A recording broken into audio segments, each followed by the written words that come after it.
pretty sad. No, that was kind of fun.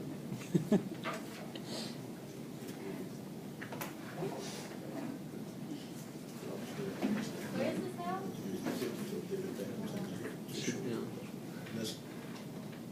Isn't that it? What is that sound? Taking place, the action slowed slightly. All David does is this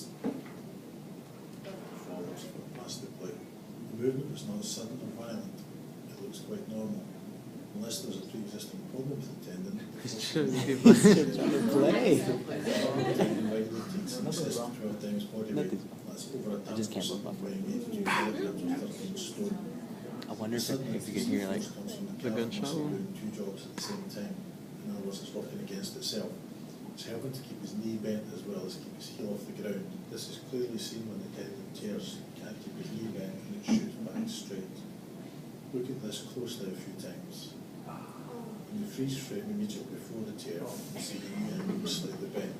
His heel is slightly off the ground. Watch again, and then 18 milliseconds later, the tendon is snapped. You can see his heel is down and his knee is shot straight back. So he can't use his calf muscle now. If everyone else who keeps them out in Achilles claims to have been hit from behind, David is no different. He turns to complain about someone tackling from behind. Look at his reaction again. Rowan has kicked him, so he decides to continue and steps back, but his foot is turned out, which means he doesn't use his calf muscle. And then when he steps forward, he suddenly realises his left leg can't support his weight anymore, and his well-cut dreams are over. wow. Yeah, it's a brilliant header. Injury. Like the guy said, he looked behind and he thought he got kicked, but there was nobody behind him, so that kind of sensation. If you have chronic Achilles tendonitis, where like you've weakened it over time, so of course you're more susceptible to rupturing it. It comes from rapid contraction of your calf muscles, so it's slowing off the ground, dumping the ball, breaking into a sprint, landing forcefully, things like that. It can't handle it and it causes it to rupture. Okay, so simply when you rupture your Achilles tendon, you need surgery. Some people suggest prehab, but most what I found is just people went straight to surgery. There's two types of surgery. There's open and percutaneous. When there's open surgery, one single incision is made about right around here. And you're going to just repair the tendon. Most of the time, if it's a complete rupture or more serious rupture, the surgeon will take another muscle, like a vestigial muscle, like a smaller piece of muscle, and they'll wrap it around your Achilles to make it stronger. And then when rejection occurs, they're going to take a surgical mesh to kind of put more support in that vestigial muscle to help repair. And percutaneous is just when there's not one cut, but several of them. People with poor circulation, I mean, you're going to cut them open, you just don't want them bleeding everywhere and not healing. So a little bit more smaller cuts will be made so that they can feel better. It's not that graphic, so yeah, it's animated. We didn't have much hope of competing. After allowing a few minutes for the anesthetic to take effect, an incision will be made in the long axis of the ankle over the injured tendon. The incision is carried down through the skin, exposing the underlying tendon sheath. The sheath is then opened to reveal the tendon itself and the contained damaged Achilles tendon. The damaged portion of the tendon is then cut away, taking as little tissue as possible, but cutting back to strong, viable tendon fibers. The surgeon weaves sutures through the tendon fibers in a pattern designed to hold with good strength. Then the two tendon ends are pulled into contact and tied securely. Finally, the incisions are closed with sutures. After After sterile dressings are applied, a well-padded splint will be fitted.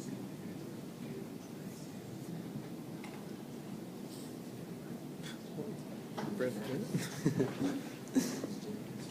Oh, my bad. Okay, when we come out of surgery, 8% of patients who get them can return to their regular physical activity.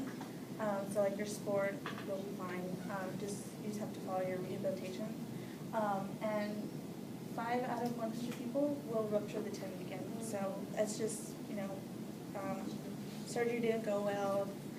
Maybe their vestigial muscle that got wrapped around them, it didn't help as much. And that just means they're just really weak. And 49 months to heal through all your rehabilitation. I think David Beckham, he was scheduled to heal in 7, but he was a month ahead, and he healed in 6. But it's really, just, I guess the rehab depends on the person.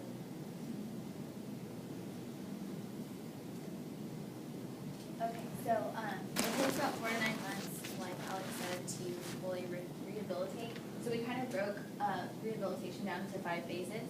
So the first phase is post-surgery to about 2 weeks after your surgery. Obviously our goals are just to protect the repaired tendons, so we don't want any infection. Wound healing, we want it to heal as well as possible. Precautions, continuous use of boot and long plantar flexion, like 20-30 degrees, that can be a problem. Touchdown weight bearing, so we want to watch, how much weight you're putting down when you're on your crutches. And avoid long periods of dependent foot positioning, which is kind of hard because you will be in a boot. And they usually recommend that you focus on cardiovascular exercise just to kind of get your blood flowing and you're not just sitting. Okay, phase 2 is about 2 to 4 weeks. Our goals is to normalize the weight bearing as tolerated using the boot and crutches, protection of repaired tendon, active dorsiflexion. Weight bearing is tolerated is usually about 50 to 100% of the person's body weight on the infected or injured leg. And it just means that it's up to the patient, like how much they can bear on that one leg. It's not really up to the physician.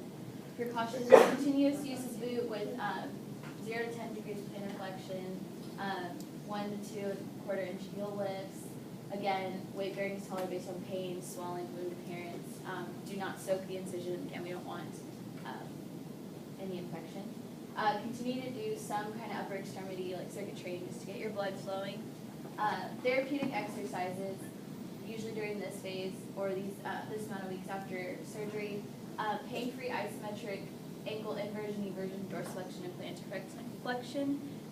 Isometric just means contracting the muscle but not actually moving the joint. So Alex is my model today, and she's going to kind of demonstrate like a few of the exercises that you would use for this. If you could.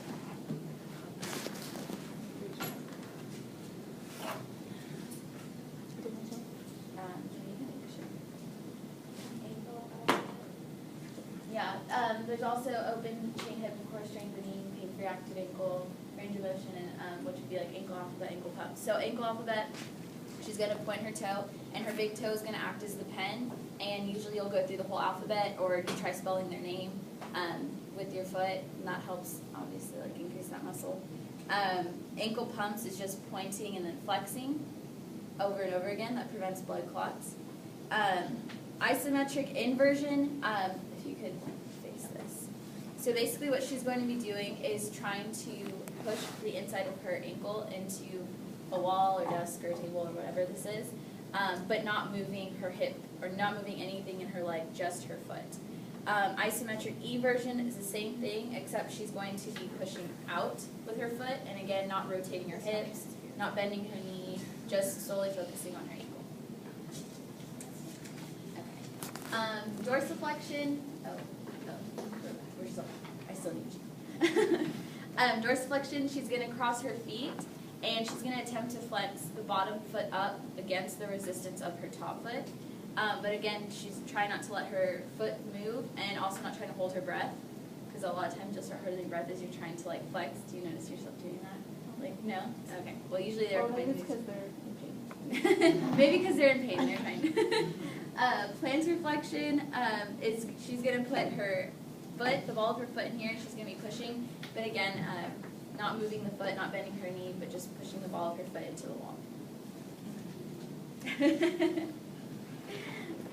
Okay, open chain exercise is when like the distal end of your extremity is not fixed to any surface, so like leg raises, squats, like you're not holding on to anything to keep your support. And then we can go on to the next slide. Okay, so phase 3, which is usually about 4 to 8 weeks after surgery. Again, we want to normalize gait. Single leg stand with good control for at least 10 seconds. Active range of motion between 5th dorsiflexion and 40-degree hinge flexion. With caution, slowly wean from the use of the butt boot. So we want them to start like not the butt, the boot. But still try to avoid overstressing your repaired injury. Therapeutic exercises are going to be active ankle range of motion, gentle gastrocnemius stretching, static balance exercises, 2-foot standing nose touches, that's pretty self-explanatory, hip core strengthening, pull exercises, like a 2-foot stand on a balance board. You can try to go to 1-foot stand if they're comfortable. Frontal and sagittal plane stepping drills, so like side stepping, crossover stepping. So she's going to demonstrate frontal plane agility, which is one of the frontal stepping drills. So she's going to stand with her feet hip width apart, her knees slightly bent, not into a full